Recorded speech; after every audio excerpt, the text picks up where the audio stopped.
This is problem 1.21 from Francois Tardieu's Backgammon Strategic Concepts book, chapter 1. Here's the position.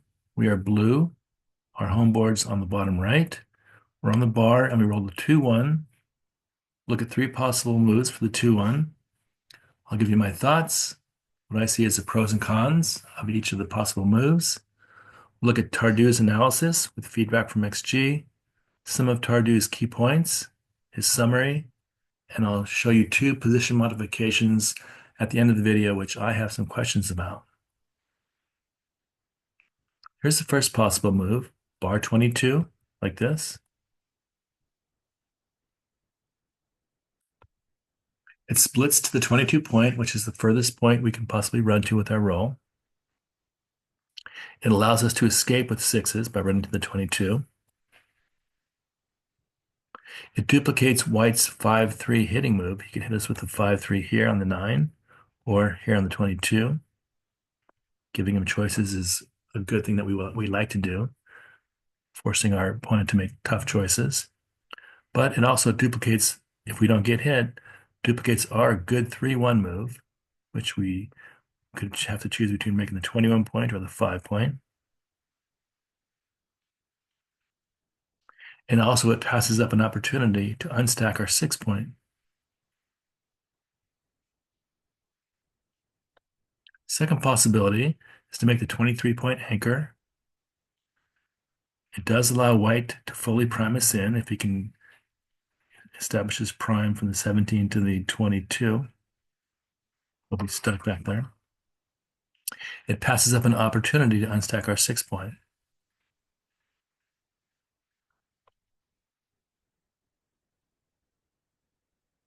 Third possibility is come in with a 2 and slot our 5 point like this.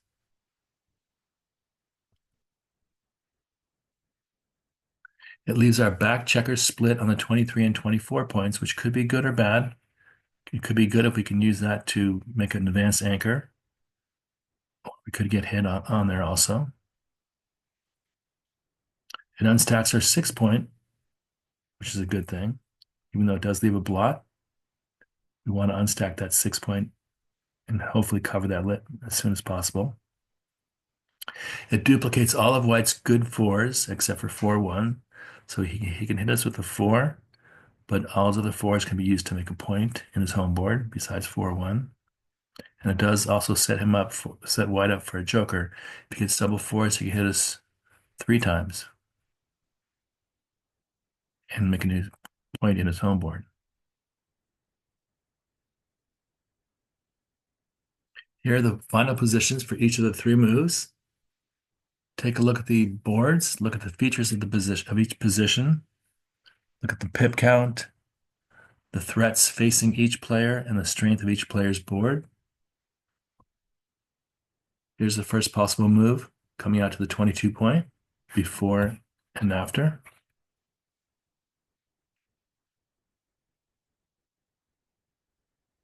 Here's the second possible move, making the 23 point anchor, before and after.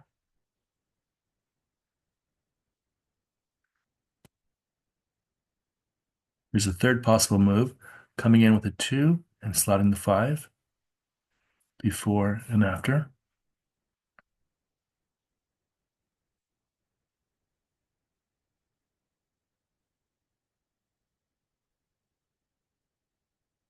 Think which one you would make.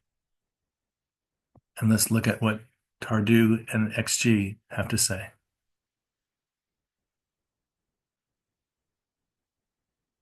Coming out to the 22 allows us to make an advanced anchor on the 22 if we don't get hit, or run that checker to the outfield and escape. But we're 23 pips down, and working on developing our prime is a more effective strategy. That's why this is the third best of the 3 rolls. Making the 23 point anchor also protects our back checkers from White's oncoming blitz.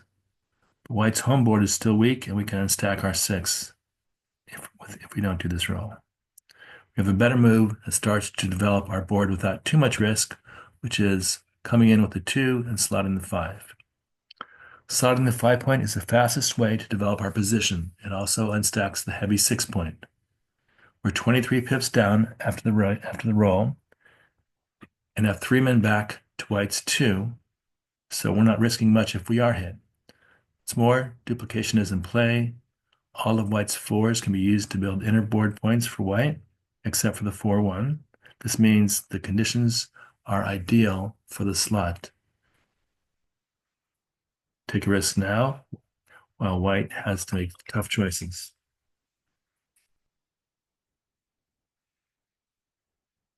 Some of Tardieu's key points.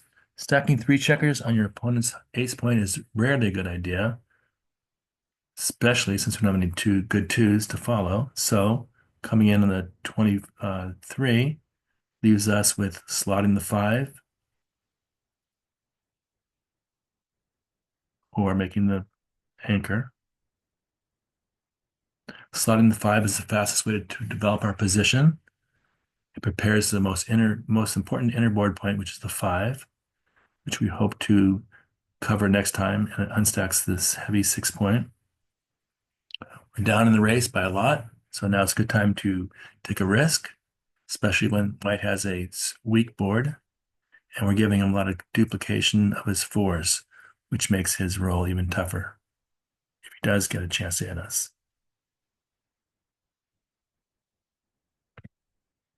Tardieu summary: the dominant factor when considering a slot is the possibility of securing a key point when behind in the race. So if we can secure this 5 spot, that would be the foundation, strong structure that we're going to hopefully build. So now is a good time to slot, especially when we're behind in the race. And there's a little risk of us getting hit. If we do get hit, we'll come right back in.